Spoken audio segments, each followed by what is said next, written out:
स्वागत है आपका हमारे YouTube चैनल बायोवाटका में। जैसा कि मैं आपके साथ पिछले क्लास में बातें कर रहा था, क्लास 12 के फर्स्ट लेक्चर यानी कि चैप्टर फर्स्ट के फर्स्ट लेक्चर में इसमें मैंने चर्चा किया था कि लाइफ स्पैन क्या होता है, लाइफ स्पैन को डिफाइन किया था। उसके बाद कुछ एग्जांपल्स भी मैंने आपको दिए थे, कुछ प्लांट है। मैंने लास्ट टाइम ये भी लिखा था कि फेजेज ऑफ लाइफ यानी कि लाइफ को जो 3 फेजेज में डिस्ट्रीब्यूट किया गया है, डिवाइड किया गया है, उन फेजेज को पहले आज हम देख लेंगे। फिर उसके बाद जो इसका टॉपिक का मेन कह सकते हैं कि जो कोर है उसके बारे में हम लोग बात करेंगे, यानी कि रिप्रोडक्शन के बारे में बात करने वाले हैं। आइए आपके साथ हम चर्चा करते हैं आज के क्लास का जो है वो कह सकते हैं कि फर्स्ट टॉपिक आपके इस चैप्टर का सेकेंड लेक्चर।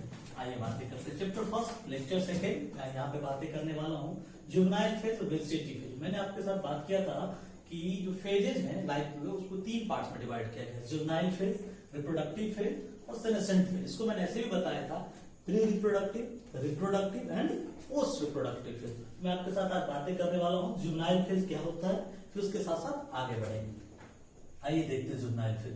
जुवेनाइल फेज जैसे को वेजिटेटिव फेज भी कहते हैं हम लोग। All the living organisms have to reach a certain period of growth and maturity. एक निश्चित अंतराल पे, एक निश्चित समय सीमा को क्रॉस करना होता है। All the living organisms have to reach a certain period of growth and maturity in their life before they can reproduce sexually. That period of life is called juvenile phase or vegetative phase. जीवन का वह पड़ाव, वह समय सीमा जब किसी व्यक्ति में, किसी जीव जंतु में रिप्रोडक्शन करने की क्षमता आ जाती है, उससे पहले वाला उम्र सीमा, उससे पहले वाला उम्र का पड़ाव, वह जो उम्र का समय है, वो जो उम्र का समय अंतराल है, उसे हम लोग जुवेनाइल फेज कहते हैं। यानी कि एक ऐसा फेज है जिसके जस्ट बाद रिप्रोडक्टिव मैच्योरिटी आ जाएगा। फिर से अगर मैं देख लूं कि all the living organisms have to reach, उन्हें पहुंचना होता है a certain period of growth and maturity in their life before they can reproduce sexually. That period of life is called as juvenile phase और vegetative phase. इसी को हमने लिखा है कि the word juvenile is used mostly for the animals. जो juvenile word है वो मोस्टली एनिमल्स के लिए यूज किया जाता है, while vegetative for the plants. यानी कि जब वेजिटेटिव फेज का अगर हम लोग बात करेंगे, इसका मतलब है कि प्लांट्स के बारे में चर्चा किया जाता है। दोनों सिमिलर चीजें, सिमिलर वर्ड्स है, दोनों का सेंस एक ही है कि रिप्रोडक्टिव मैच्योरिटी आने तक का एज, लाइफ स्पैन का वह पार्ट। आगे बात करें अगर इसमें, तो हमने लिखा है कि juvenile phase varies from organism to organism. ये भी किसी स्पीशीज में फिक्स्ड नहीं रहता है, species to species, organism to organism differentiate करते हैं। जैसे हमने लिखा है एक स्पीशीज के बारे में, देखिए आपकी बुक में बहुत ही फेमस एनसीईआरटी में दिया हुआ है, नीट में बहुत बार पूछा जा चुका है। स्ट्रोबिलैंथस कुंथियाना यानी कि नीलकुरंजी जिसे आप लोग कहते हैं, ये 12 इयर्स में फ्लावरिंग करता है। यानी एक बार अगर फ्लावरिंग अभी इस साल होगा तो अगले 12 इयर्स के बाद इसका फ्लावरिंग देखने को मिलेगा। आपके एनसीईआरटी के बुक में लिखा हुआ है जैसा कि लास्ट टाइम इसको तमिलनाडु, केरला वगैरह में 2005-6 के सीजन में देखा गया था आपके ओल्ड एनसीईआरटी के मुताबिक। तो अगर उसको हम 12 ईयर जोड़ के देखें तो मतलब कह सकते हैं कि 2017 और 2018 में नया फ्लावरिंग हुआ होगा। तो हर एक 12 इयर्स के बाद इसमें फ्लावरिंग होता है। यानी कि 12 इयर्स इसको चाहिए रिप्रोडक्शन करने के लिए, फ्लावरिंग लाने के लिए, फ्लावरिंग कंडीशन वाला मैच्योरिटी लाने के लिए इसको 12 इयर्स का लाइफ स्पैन चाहिए, 12 इयर्स का गैप चाहिए। नेक्स्ट है बैम्बू 50 इयर्स। आपने इसके बारे में पढ़ा भी होगा। ये होल लाइफ में एक ही बार फ्लावरिंग करते हैं और ये होल लाइफ में एक ही बार जो फ्लावरिंग करते हैं, इसके बाद ऑलमोस्टली दे डाई। तो इनको जो फ्लावरिंग देने में ऑलमोस्ट 50 इयर्स का समय लग जाता है। ये आपके एनसीईआरटी में तो फेमस एग्जांपल है और बहुत सारे एग्जांपल्स पे अगर आप बातें करना चाहें, जैसे एनिमल्स में है तो उनको भी रिप्रोडक्टिव मैच्योरिटी होता है। एनिमल्स में अगर हम लोग ह्यूमंस के बारे में अगर बात करें तो हमारा जो रिप्रोडक्टिव मैच्योरिटी है मिनिमम गर्ल्स में अगर देखा जाए तो 12 to 14 इयर्स, मेल में 15 to 16 इयर्स या 14 to 16 इयर्स कर सकते हैं। इसके बाद ही रिप्रोडक्टिव मैच्योरिटी आता है, जिस रिप्रोडक्टिव मैच्योरिटी वाले एज को हम लोग प्यूबर्टी कहते हैं ह्यूमंस के सेंस में। वहां भी हम लोग बातें करेंगे ह्यूमन रिप्रोडक्शन में। अभी मैंने आपको बताया जुवेनाइल फेज क्या होता है, वेजिटेटिव फेज क्या होता है। यानी हर एक जीव जंतु में उम्र का वह विशेष पड़ाव जहां पर जाकर के कोई भी चाइल्ड को प्रोड्यूस कर सकते। उससे पहले वाला जो मैच्योरिटी वाला फेज है, उससे पहले जो ग्रोथ वाला फेज है, उसे हम लोग जुवेनाइल फेज या वेजिटेटिव फेज कहते हैं। तो अब आ जाते हैं उसके जस्ट बाद नेक्स्ट जो बहुत ही इंपॉर्टेंट फेज है, जिस फेज पे हम लोग का ये पूरा चैप्टर डिपेंड करता है, जिसका नाम है रिप्रोडक्टिव फेज। तो all the living organisms have a unique character. एक विशेष कैरेक्टर होता है, एक अनोखा स्पेशल लक्षण होता है, that is to reproduce the child, and that phase of life in any living being is known as reproductive phase. जीवन में, किसी भी जीवन में, किसी भी जीव जंतु के लाइफ स्पैन में जब जुवेनाइल फेज खत्म हो जाता है तो रिप्रोडक्टिव फेज आता है। यानी ये एक ऐसा फेज होता है, एक ऐसा विशेष फेज होता है जिसमें कोई भी जीव जंतु, चाहे प्लांट्स हो या एनिमल्स हो या माइक्रोब्स हो, उसके पास चाइल्ड प्रोड्यूस करने की क्षमता आ जाती है। और हमारे चैप्टर का नाम ही है रिप्रोडक्शन इन ऑर्गेनिज्म, यानी हम लोग रिप्रोडक्शन पे मोड फोकस करने वाले हैं। यहाँ पे हम लोग बातें कर रहे थे कि all the living organisms have a unique character to reproduce the child. Child को प्रोड्यूस करने का एक अनोखा कैरेक्टर होता है सारे के सारे लिविंग ऑर्गेनिम्स के पास। कहीं ना कहीं लिविंग का एक क्राइटेरिया है, एक डिफाइनिंग क्राइटेरिया है कि जो लिविंग है वो अपने जैसे चाइल्ड्स को प्रोड्यूस करेगा। जो नॉन लिविंग है वो चाइल्ड को प्रोड्यूस नहीं कर सकते हैं। इट ऑल्सो वेरीज फ्रॉम, यह जो समय सीमा है रिप्रोडक्टिव फेज का, यह भी वेरी करता है organism to organism. It also varies from organism to organism. जैसे किसी फ्लावर में कोई पेरिनियल होते हैं, कोई बायएनुअल होते हैं, कोई एनुअल होते हैं। एनिमल्स में अगर बात करें तो एक रिप्रोडक्टिव का एक फेज होता है, एक एज होता है।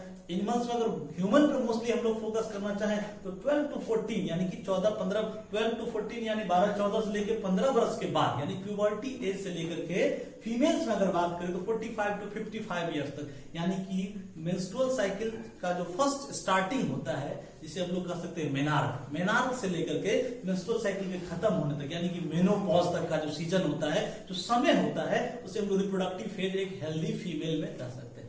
फिर से मैं रिपीट कर देता हूं, ह्यूमन फीमेल में अगर हम लोग बात करें तो 12 to 14 ईयर्स की एज में जब पहला बार मेंस्ट्रुअल साइकिल होता है, जिसे हम लोग मेनार्क कहते हैं, और जब एक रिप्रोडक्टिव एज या एक विशेष स्पेशल एज सीमा पे आकर के जब मेंस्ट्रुअल साइकिल क्लोज हो जाता है, जिसे हम लोग मेनोपॉज कहते हैं, तो ऑलमोस्ट 12 to 14 ईयर्स से लेकर के 45 to 55 ईयर्स का जो एज गैप होता है, एज होता है, ये हम लोग कह सकते हैं कि रिप्रोडक्टिव एज होता है। मेल का अगर बात कर ले अगर हम ह्यूमन मेल में, तो ह्यूमन मेल में जो है जब प्यूबर्टी आ गया, रिप्रोडक्टिव मैच्योरिटी आ गया, उससे लेकर के होल लाइफ, यानी जब तक बॉडी में स्टैमिना है, बॉडी में फिजिकल मेटाबॉलिज्म अच्छा है, तब तक वो चाइल्ड प्रोड्यूस कर सकते हैं। आगे बातें करेंगे कैसे चाइल्ड प्रोड्यूस करेंगे, कैसे ह्यूमंस के बारे में भी डिटेल में हम लोग जानकारी लेंगे। ये आपका चैप्टर जो है ओवरव्यू देता है आपके बारे में कि रिप्रोडक्शन क्या है, मेन थीम को हम लोग लेके चलेंगे। तो यह फेज जो है वो वेरिएबल है। तो अभी तक हमने देखा जुवेनाइल फेज क्या होता है, रिप्रोडक्टिव फेज क्या होता है, और लास्ट फेज जो है किसी भी जीव जंतु के लाइफ का,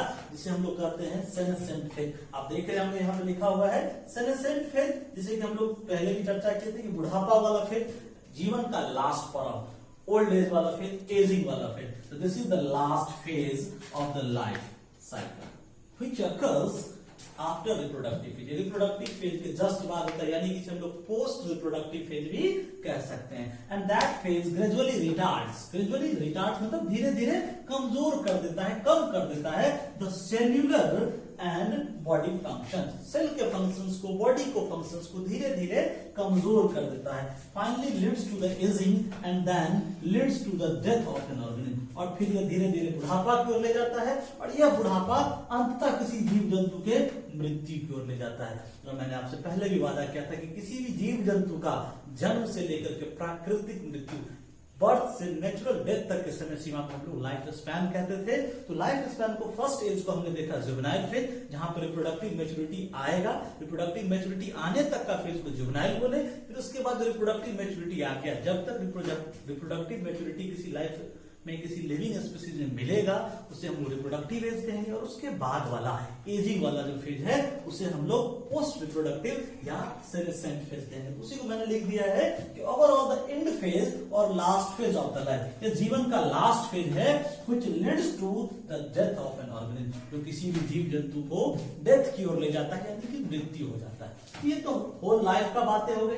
अब हम लोग बातें करेंगे इसमें जो हमारे टॉपिक का, जो हमारे चैप्टर का मेन टॉपिक है, जिसका नाम है रिप्रोडक्टिव फेज, यानी कि किसी भी जीव जंतु में जो अपने जैसे सिमिलर चाइल्ड को प्रोड्यूस करने की क्षमता है, और जिस एज पर आउट होता है जिसे हम लोग रिप्रोडक्टिव फेज कहते हैं, तो उस रिप्रोडक्टिव फेज के बारे में हम लोग बात करने वाले हैं, यानी कि रिप्रोडक्शन के बारे में। आइए नेक्स्ट स्लाइड आपका रिप्रोडक्शन हम लोग, यहाँ पे हमने लिखा है आपके लिए कि रिप्रोडक्शन क्या होता है। आइए देखते हैं हम लोग क्या है। It is a very important biological process in which a parent और mostly two organism give rise to a new young ones or daughter progeny similar to itself। यहाँ पे आप देख रहे होंगे कि हमने लिखा है कि रिप्रोडक्शन है क्या, ये एक बहुत ही इंपॉर्टेंट बायोलॉजिकल प्रोसेस है। It is the very important biological process in which a parent और मोस्टली टू ऑर्गेनिज्म, या तो पेरेंट्स का है, माता पिता, या जनरली दो पेरेंट्स, या कभी कभार एक पेरेंट्स भी। अगर सिंगल पेरेंट चाइल्ड को प्रोड्यूस कर रहे हैं तो यूनिपेरेंटल कंडीशन कहेंगे। जनरली वो लोअर स्पीसीज में आपको देखने को मिलेगा। सिंगल पेरेंट अगर चाइल्ड को प्रोड्यूस कर सकते हैं, जिसे हम यूनिपेरेंटल कंडीशन कहेंगे, वो लोअर स्पीसीज माइक्रोब्स में आपको देखने को मिलेगा। और अगर टू पेरेंट्स इन्वॉल्व हैं, यानी कि बाय पेरेंटल कंडीशन, जिसे हम लोग हायर स्पीसीज, हायर एनिमल्स या हायर प्लांट्स में देख सकते हैं। तो हमने लिखा है it is a very important biological process in which a parent और mostly two organism give rise to a new young ones और daughter progeny similar to itself. अपने जैसा, जो जैसा चाइल्ड प्रोड्यूस करता है, इसका मतलब उसका पेरेंट से सिमिलरिटी होगा। हो सकता है वो एग्जैक्ट सेम हो, अगर एग्जैक्ट सेम होगा तो वो लोअर स्पीसीज में देखा जा सकता है, जिसे हम लोग क्लोन कहते हैं। और अगर डिफरेंसेज है, थोड़ा बहुत वेरिएशन है, तो वो हायर स्पीसीज, हायर एनिमल्स में देखा जा सकता है, जो कहीं ना कहीं वेरिएशन आगे जाके इसको इवोल्यूशन की ओर लीड करेगा। उस पर भी हम लोग टॉपिक पे चर्चा करेंगे।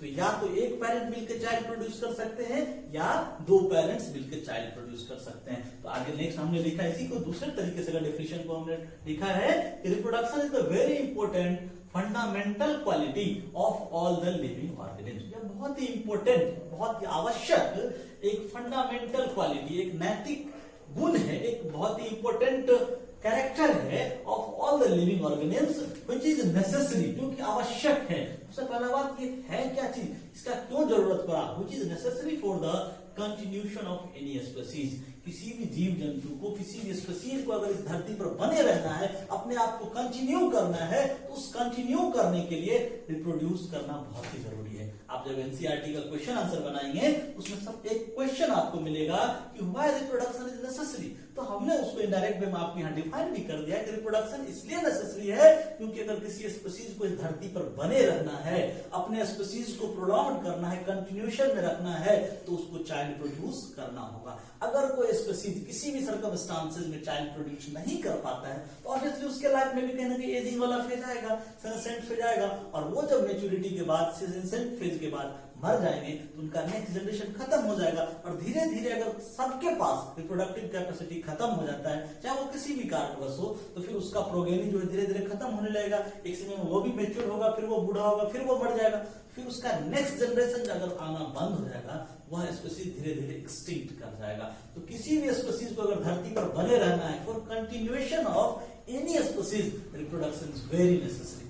चलिए नेक्स्ट पॉइंट हमने इसी में लिखा है कि reproduction increases the population of a particular species. किसी भी जीव जंतु का एक रिप्रोडक्शन प्रोसेस एक ऐसा इंपॉर्टेंट प्रोसेस है जो उसके पॉपुलेशन को इंक्रीज करता है। तो reproduction increases the population of a particular species on prolonged condition. लंबे समय तक अगर ऐसा प्रोसेस होता है, मे ऑल्सो क्रिएट वेरिएशन, तो उसमें थोड़ा बहुत वेरिएशन भी आ सकता है। अभी मैंने जस्ट आपसे बात किया, अगर चाइल्ड मम्मी पापा का एग्जैक्ट सिमिलर है, एग्जैक्ट कॉपी है, उसे हम लोग क्लोन कहेंगे, जो कि लोअर स्पीसीज में आपको मिलेगा। क्लोन को भी आगे हम लोग डिफाइन करेंगे। अगर एग्जैक्ट सिमिलर नहीं है, तो उसमें कुछ ना कुछ डिफरेंसेज आएगा, वेरिएशन आएगा, और वही वेरिएशन जो है on prolonged condition may also create variation which further leads to the formation of new species। और यही एक जैसे सिमिलर स्पीसीज मिलकर के ही जब वेरिएशन आता जाता है प्रोलॉन्ग्ड कंडीशन में, लंबे कंडीशन के बाद कहीं ना कहीं एक नए स्पीसीज को जन्म देता है,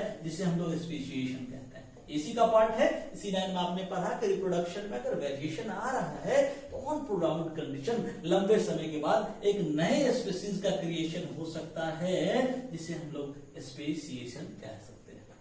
मैंने एक और पॉइंट लिखा है इसी रिप्रोडक्शन में ही, it is the vital capacity of all the living species. किसी भी जीव जंतु के पास, किसी भी प्रजाति के पास, किसी भी ऑर्गेनिज्म, इंडिविजुअल लिविंग्स के पास एक विशेष गुण होता है, एक विशेष बहुत ही इंपॉर्टेंट गुण होता है, वाइटल कैपेसिटी होता है किसी भी स्पीसीज के पास चाइल्ड प्रोड्यूस करने के। अभी हम जस्ट आपके साथ मैं अभी बातें करूंगा रिप्रोडक्शन का सिग्निफिकेंस क्या है। अब हमारे साथ बने रहिए। चलिए मैं जैसा आपको भी बताता कि रिप्रोडक्शन क्या है, लाइफ के 3 फेजेस को, जिससे मैंने पहले बताया था, pre reproductive, reproductive, post reproductive. Reproductive reproduction क्या होता है, रिप्रोडक्शन पे हम लोगों ने फोकस किया था, रिप्रोडक्शन को मैंने डिफाइन भी कर दिया था। और उसी से अगला पोर्शन में अगर हम अगले स्लाइड में देखें कि सिग्निफिकेंस ऑफ रिप्रोडक्शन, वही बात को मैंने दूसरे तरीके से लिखने की कोशिश किया है कि आपके लिए थोड़ा सा आसान लगे। देखिए क्या है significance of reproduction. It is a complex process which have some basic criteria which are as following. Reproduction के यहाँ मैंने कॉम्प्लेक्स या होलसम एक मिला जुला एक जटिल एक सघन प्रोसेस है क्योंकि बहुत सारा इवेंट्स है, लेकिन मैंने उस इवेंट्स को सिंप्लीफाई करने का कोशिश किया है. It is a complex process which has some basic criteria which are as following. उसमें मैंने 3-4 जो छोटे छोटे पॉइंट्स बनाए. देखिए उसमें क्या पहला, it induces the cell elongation and cell division process.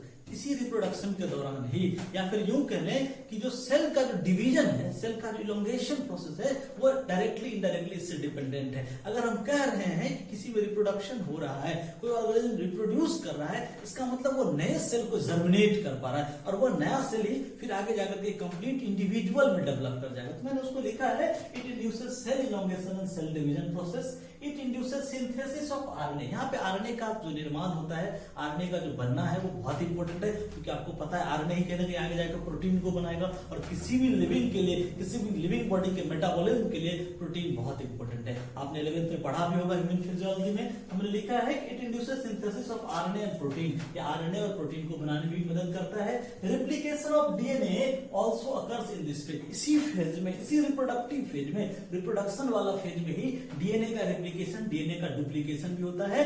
DNA अपने जैसे सिमिलर फ्रेगमेंट, सिमिलर कॉपीज भी बनाते हैं. इसमें लिखा है मैंने, it brings the variation mostly in higher species. अगर हायर स्पीसीज में बात करें, लोअर स्पीसीज में वेरिएशन बहुत ही कम देखने को मिलता है. इसलिए मैंने पहले भी कहा था कि इसे क्लोन हम लोग कह सकते हैं. ऑलमोस्ट सिमिलर, एग्जैक्ट स्पीसीज जो होता है उसे हम लोग क्लोन कह सकते हैं. लेकिन यहाँ पे it brings the variation mostly in higher species which leads to genetic variability and speciation. इसमें जो जीन के आधार पर, जेनेटिक आधार पर जो वेरिएबिलिटी आ जाता है, वेरिएबल जीन्स आ जाते हैं, अलग अलग डिफरेंसेस आ जाते हैं, डिफरेंट कैरेक्टर्स आ जाते हैं, जिसे हम लोग जेनेटिक वेरिएबिलिटी कहते हैं. और इसी में जो नए स्पीसीज का जर्मिनेशन हो जाएगा उसे हम लोग स्पेसिएशन कहते हैं. एंड रिप्रोडक्शन का ये सारा इंपॉर्टेंट प्रोसेस जो है वो कहीं ना कहीं बेनिफिट्स है. इसी में हमने लिखा है कि basic requirement for continuation of any species. इसी बात को मैंने पहले भी लिखा था कि किसी भी स्पीसीज में अगर रिप्रोडक्शन हो रहा है तो उसमें डायरेक्ट इनडायरेक्ट ये सारे प्रोसेस भी छुपे होते हैं. ये सारे प्रोसेस भी उसमें हो रहे होते हैं, चाहे वो डीएनए का बनना हो, डीएनए का रिप्लिकेशन हो, आरएनए और प्रोटीन का बनना हो, cell elongation, cell division process हो,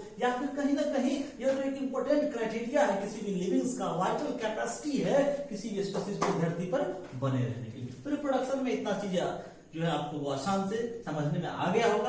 अगर कोई दिक्कत होता तो आप कमेंट सेक्शन में जरूर लिखिए, सर इस पर दोबारा फोकस कर दे या कुछ छूट रहा हो तो. अभी उसी को हम लोग क्लासिफाई करने वाले हैं जिसका नाम है टाइप्स ऑफ रिप्रोडक्शन. आइए आगे देखते हैं अगले स्लाइड में. इसी का नेक्स्ट पॉइंट जो है वो है टाइप्स ऑफ रिप्रोडक्शन. रिप्रोडक्शन कितने प्रकार का. तो हमने एक बेसिस चुना है, on the basis of formation and fusion of gametes. Gametes का बनना, निर्माण होना, फॉर्मेशन माने बनना, on the basis of formation and fusion of gametes, यानी गैमेट्स के बनने, निर्माण होने और उसके मिलने के आधार पर, क्या गैमेट्स मिल रहा है कि नहीं मिल रहा है, उसके आधार पर reproduction has been categorised into two types, two modes. Mode माने तरीका, टाइप्स माने प्रकार. तो हमने लिखा है on the basis of formation and fusion of gametes. Gametes के बनने और मिलने के आधार पर इन्हें दो प्रकार में बांटा गया है. उसमें हमने लिखा पहला असेक्सुअल रिप्रोडक्शन, दूसरा सेक्सुअल रिप्रोडक्शन. अगर आप हिंदी भाषी बच्चे हैं आपने इसे पहले पढ़ा होगा, और लैंगिक प्रजनन और लैंगिक प्रजनन. असेक्सुअल रिप्रोडक्शन ऐसा टाइप का रिप्रोडक्शन, ऐसा सिंपल टाइप का रिप्रोडक्शन जिसमें मेल और फीमेल दोनों पेरेंट्स का होना कोई नेसेसरी नहीं होता है. इसे हिंदी भाषा में आप लोग अलैंगिक प्रजनन कहते होंगे. और यहाँ पे है सेक्सुअल रिप्रोडक्शन, यानी कि लैंगिक प्रजनन, यानी कि ऐसा प्रकार का रिप्रोडक्शन जिसमें मेल और फीमेल पेरेंट्स दोनों का होना नेसेसरी होता है. तो हमने इसको डिफाइन भी कर दिया है. तो पहले हमने लिखा है असेक्सुअल रिप्रोडक्शन. असेक्सुअल रिप्रोडक्शन का भी मैंने हिंदी में बताया, अलैंगिक प्रजनन. शुरुआत में मैं 1-2 क्लास में हिंदी बात करूंगा थोड़ा बहुत, फिर धीरे धीरे आप लोग यूज्ड टू हो जाएंगे तो फिर आपको मीनिंग्स की प्रॉब्लम नहीं होगी. तो सेक्सुअल रिप्रोडक्शन में देखिए, आप देख सकते हैं, it is the type of reproduction in which formation and fusion of gametes are not necessary. Gametes का बनना और मिलना कोई आवश्यक नहीं है. अगर गैमेट्स नहीं बना, डायरेक्ट डिवाइड कर गया तो भी रिप्रोडक्शन प्रोसेस कंप्लीट हो जाएगा. या गैमेट्स बने भी तो जरूरी नहीं है कि दोनों फ्यूज करें. तो वैसा टाइप का जो सिंपल रिप्रोडक्शन है उसे हम लोग असेक्सुअल रिप्रोडक्शन कहते हैं. द टाइप ऑफ, उसी को दूसरे भाषा में मैंने लिखा है, the type of reproduction in which offspring और चाइल्ड। ऑफस्प्रिंग यानी कि संतान, डॉटर प्रोगेनी, न्यू ऑफस्प्रिंग या new child, the type of reproduction in which offspring और child are produced through without involvement of formation and fusion of gametes. Gametes के बिना मिले बने हुए जब फॉर्मेशन हो जाए किसी चाइल्ड का, उसे हम लोग सेक्सुअल रिप्रोडक्शन कहते हैं। मैं बार बार कह रहा हूं कि रिप्रोडक्शन को formation and fusion of gametes के आधार पर अगर हम 2 कैटेगरीज में बांटे, उसमें एक असेक्सुअल रिप्रोडक्शन, दूसरा sexual reproduction. Asexual reproduction simple type of reproduction है जिसे हम लोग अलैंगिक प्रजनन कहते हैं।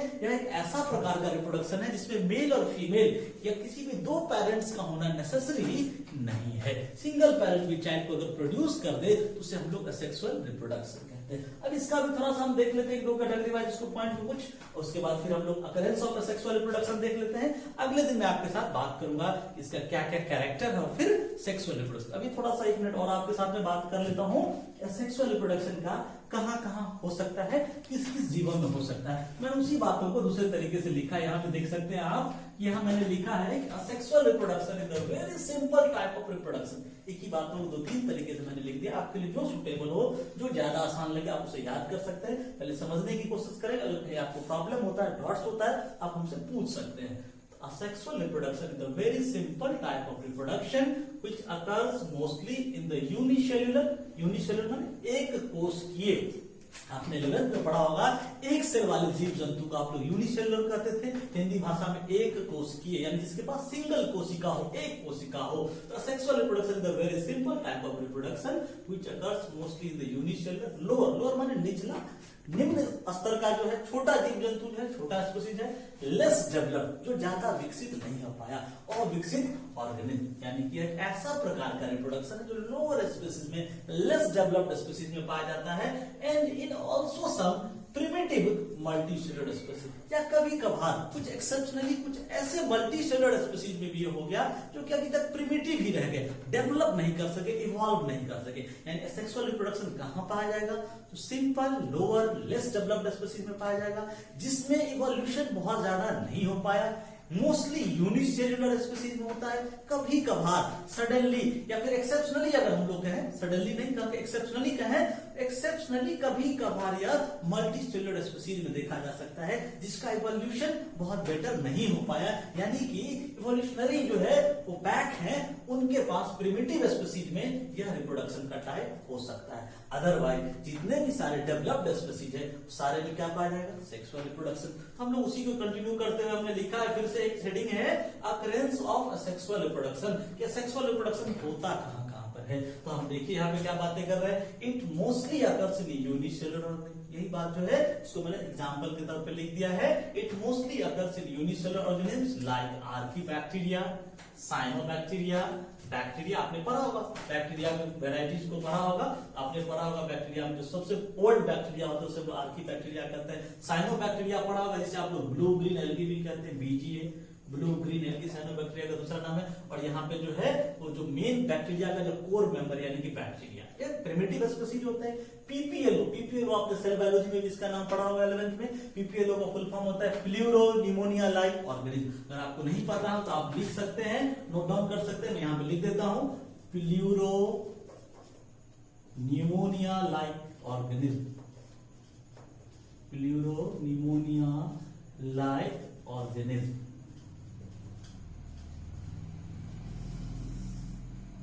यह जो है सबसे सिंपल, सबसे primitive species, cell wall less species consider किया जाता है, PPLO pleuro pneumonia like organism. तो हमने यहाँ पे एग्जांपल में दिया यूनिसेलुलर ऑर्गेनिज्म आर्कीबैक्टीरिया, साइनोबैक्टीरिया जिसका दूसरा नाम क्या है blue green algae, blue green algae इसका दूसरा नाम है साइनोबैक्टीरिया का। बैक्टीरिया हो गया, पीपीएलओ का फुल फॉर्म हमने लिख दिया pleuro pneumonia like organism, diatom, डायनोफ्लेजलेट्स, Euglena, slime moulds, etc. Euglena वगैरह के बारे में आपने पढ़ा होगा। Euglena is the connecting link between, Euglena is the connecting link between plants and animal species, connecting link between plants and animal species. आप इसे इसे भी नोट डाउन कर सकते हैं साइड में, ध्यान रखेंगे।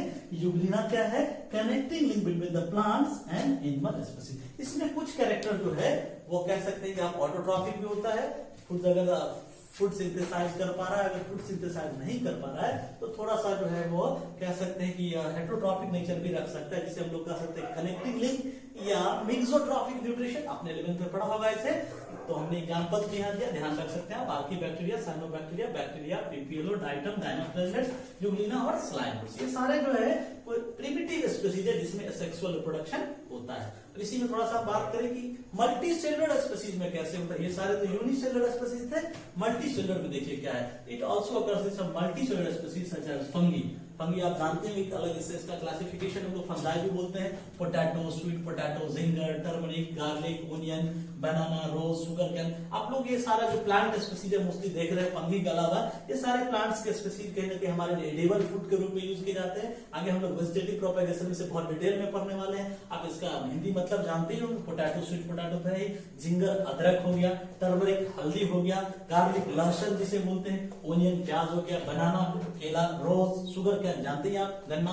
ये सारे स्पीसीज जो हैं वो कह सकते हैं कि मल्टी सेलुलर स्पीसीज है, लेकिन प्रिमिटिव प्लांट्स हैं। और इन सब में वेजिटेटिव प्रोपेगेशन अभी पढ़ेंगे, या जिसे हम लोग कह सकते हैं कि सेक्सुअल रिप्रोडक्शन का ही एक टाइप है। आगे हम लोग बात करें, कुछ एनिमल्स भी एक्सेप्शनली सेक्सुअल रिप्रोडक्शन नहीं करके सेक्सुअल रिप्रोडक्शन को प्रीफर करते हैं, या फिर कह सकते हैं कि उसमें एडवांसमेंट अभी तक नहीं आ पाया। इन सब multicellular animals also such as sponge. Sponge के बारे में आपने पढ़ा होगा, पोडीफेरा जिसे आप लोग बोलते थे। 11th में आपने जब एनिमल किंगडम पढ़ा होगा तो वहां पे आपने पढ़ा होगा पोडीफेरा के बारे में, पोल बियरिंग स्पीसीज। तो स्पंज हो गया, हाइड्रा हो गया, हाइड्रा भी बहुत फेमस एग्जांपल आपने पढ़ा होगा, टेप वर्म, और उसके बाद स्टारफिश। ये सारे जो है वो एनिमल किंगडम में आपने पढ़ा होगा 11th के चैप्टर नंबर 4 में। आप इसके बारे में डिटेल वहां से देख सकते हैं। अगर आपको कोई कंफ्यूजन हो तो इसके बारे में हमसे पूछ सकते हैं। तो हमने अभी तक आज जो बात किया आपके साथ, अगर मैं इसको समरी कर दूं, आप आज के क्लास को सेशन को हम यही एंड अगर करना चाहें, हमने आज आपके साथ बात किया सबसे पहला बात कि रिप्रोडक्शन का फेज वाला जो प्रोसेस है, यानी कि पहले हमने कल बात, इससे पिछले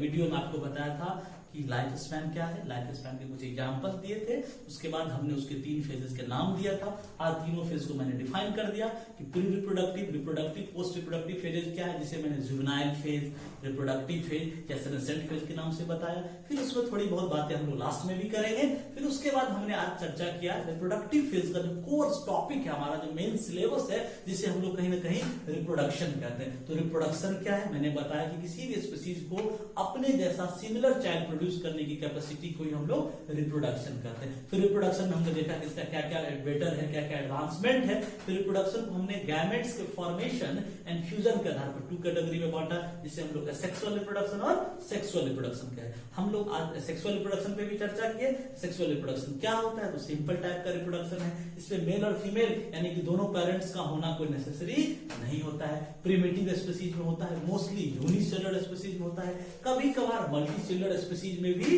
हो सकता है एक्सेप्शनली। हमने आज यही पर बात किया, आज हमने यही छोड़ दिया है। अगले दिन आपके साथ जब मैं बातें करूंगा तो वहां पे हम लोग थोड़ी सी चर्चा करेंगे कैरेक्टरिस्टिक्स ऑफ सेक्सुअल रिप्रोडक्शन, और फिर हम लोग इसके कैटेगरी वाइज इसको फिर बांटेंगे। फिजन क्या होता है, बडिंग क्या होता है, फ्रेगमेंटेशन क्या होता है, स्पोर फॉर्मेशन क्या होता है, वेजिटेटिव प्रोपेगेशन क्या होता है। अगले वीडियो में जब आपके साथ हम मिलेंगे इस टॉपिक के जस्ट नेक्स्ट टॉपिक के साथ आपके साथ बातें करेंगे, जुड़े रहेंगे। उम्मीद करते हैं आपको ये मटेरियल बहुत अच्छे से अवेलेबल हो पा रहा है। ये कंटेंट आपके लिए बहुत ही बेनिफिशियल हो सकता है। नीट के पेपर्स में, बोर्ड के पेपर से बहुत जगह पूछा जाता है। इवन बहुत सारे कॉम्पिटिटिव एग्जाम जो कि कह सकते हैं कि नीट एग्रीकल्चर के अलावा भी जो होते हैं जनरल कंपटीशन वगैरह जिसे हम लोग कहते हैं, उसमें भी आजकल बायोलॉजी के पोर्शन को अच्छा पूछा जाता है। तो आप लोग के लिए बहुत इंपॉर्टेंट हो सकता है। तो ध्यान से पढ़िए, बार बार देखिए। तो कहीं कोई डॉट, कुछ गलतियां कुछ छूट रही है आप मुझे हम बता सकते हैं। कमेंट सेक्शन आपके लिए खुला हुआ है, आपका स्वागत करता है कि आप उसमें कमेंट्स डालिए।